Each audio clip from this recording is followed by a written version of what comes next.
मैंने वहाँ पे आश्रम में ये देखा कि वो एक बहुत शानदार सी बिल्डिंग है, पूरी संगमरमर की बनी हुई है।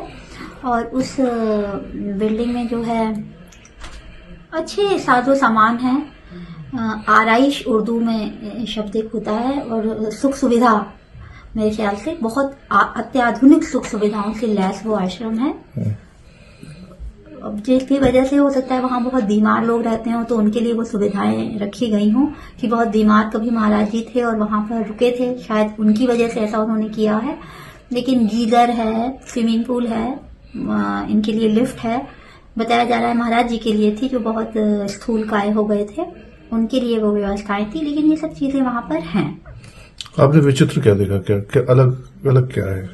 अलग ये मैंने कहा कि जो बहुत सख्त सा बच्चों के लिए रूल रेगुलेशन होनी चाहिए। सुबह सुबह उठो, वेद पाठ करो, ब्रह्म मुहूर्त में पूजा करना सबको सिखाया जाए। तो इस तरह का नहीं, 9 बजे 8 बजे 12 10 बजे आराम से उठ रहे हैं, आराम से सब चल रहा है। ये पद्धतियां जो हैं ये थोड़ी अलग है। ये पद्धतियां मुझे नहीं मतलब लगी कि ये नॉर्मल वेद पाठी बच्चों की चीजें हैं, ये ऐसा मुझे लगा। आपने कुछ महिलाओं का जिक्र भी वहां पे किया, क्या है? जब मैं वहां पर थी, अभी की स्थिति मुझे मालूम नहीं है, 4 साल पुरानी बात है, तब वहां पे एक स्त्री थी, वही उस मठ की मालकिन थी। उन्हीं के कुछ बेंगलोर से रिश्तेदार आए हुए थे, 2 महिलाएं और उनके बेटे भी बताए जा रहे थे। तो 3-4 महिलाएं वहां पर रह रही थी जब मैं वहां पर गई थी, और जब मैं वहां पे रुकी हुई हूँ जितने दिन, ये महिलाओं का जिक्र है। और वो महिला जो वहां की मालकिन है, उसे मैंने ये बात पूछी थी कि आप उनकी माता हैं या पत्नी है, मतलब कौन है।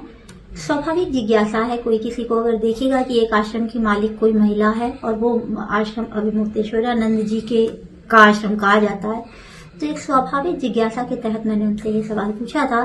तो उन्होंने ये बताया मैं उनकी सखी हूँ, माता और पत्नी नहीं हूँ।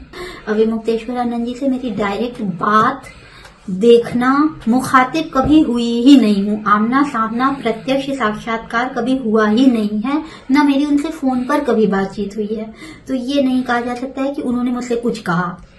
उनका एक मैनेजर वहां पर था, उनके प्रशासनिक प्रतिनिधि के तौर पर, ये लगातार मुझसे बात करता था, डेली बात करता था।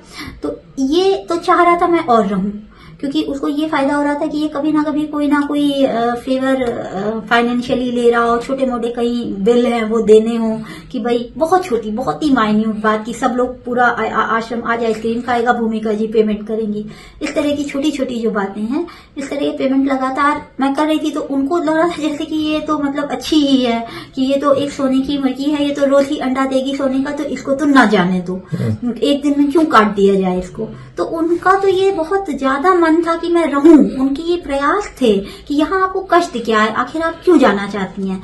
तो मैंने कहा मुझे अपने घर की याद आ रही है, मैं अब तड़प रही हूँ अपने घर में जाने के लिए, मुझे अच्छा नहीं लगता है कहीं और बहुत ज्यादा देर रहना। मैं घर की एडिक्टेड प्राणी हूँ, मैं होम सिक हूँ। तो बहुत दिन हो गए, वैसे भी मैं अपनी लेखनी के लिए जितना प्रयास कर सकती हूँ, कठिनतम कठोरतम, वैसे ही मैं कर रही हूँ। मेरा इतना भयंकर समय यहाँ मैंने लगा दिया है। मैंने उसके लिए 5 उपन्यासों का मटेरियल जोड़ लिया था 2 महीनों में। तो मेरा वहां रहने का कोई औचित्य बचा ही नहीं था। मुझे खुद बहुत बेचैनी थी वहां जाने की। उनसे मेरा कोई विवाद अगर वो कह रहे हैं तो उनसे आप पूछिए कि आपकी मेरी कहाँ बातचीत हुई है, ये है। और जो है कि ये व्यक्ति जो है थोड़ा सा इसका आचरण जो है ना, जो इसकी भाषा है, उसने कभी हाथ नहीं पकड़ा या ऐसा उसका कुछ नहीं है, लेकिन उसकी जो भाषा है कि देखिए हम लोग पुरुष हैं, हम लोग बाहर रहते हैं, परिवार से दूर रहते हैं, हमारी भी कुछ आवश्यकताएं, तो ये जो उसकी लिजलिजी बातें हैं ना, ये मुझे पसंद नहीं आ रही थी। तो मैंने बल्कि एक बार कहा कि अगर आप हमसे कुछ भी अब इस तरह की बातें करेंगे ना, तो फिर मुझे कहीं ना कहीं ये बात कहनी पड़ जाएगी। अब उसे वो इस तरह कहते हैं कि वो कह रही है कि वो लांछन लगा देंगी, ये कर देंगी, वो कर देंगी। अरे यार, मैं सच बात ना कहूं, मैं कोई भी बात सच ना कहूं।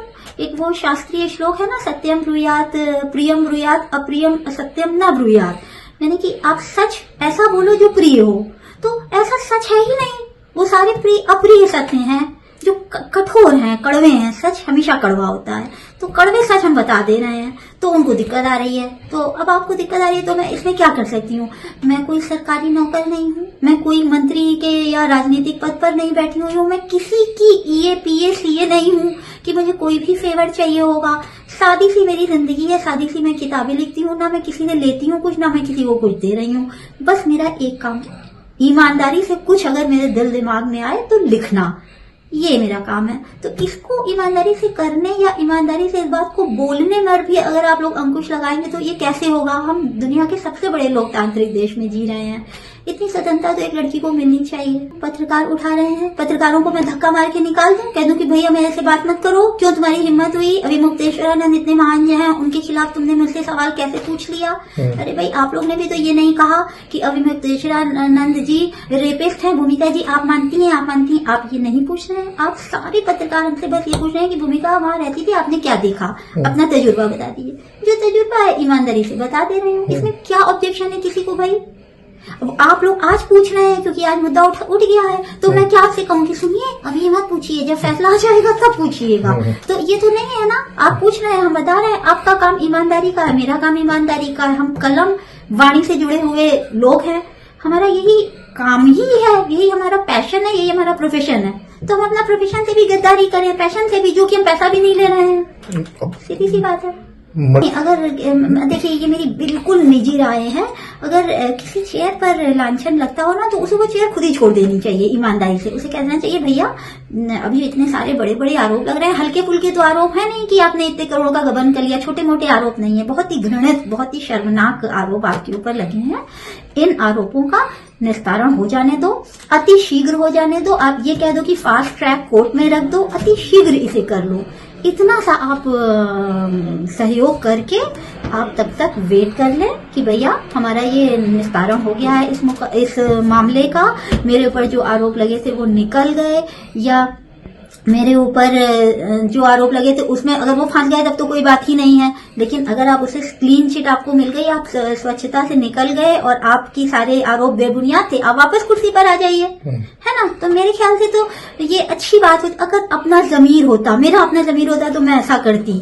अभी वो कई उनके उत्तरदायित्व हैं उनके सिर पर, सनातनियों का सारा बेड़ा उन्हीं के सिर पर है। तो हो सकता है कि उनको ये बात नहीं समझ में आए, ये हो सकता है, इसलिए वो ऐसा ना कर पाए।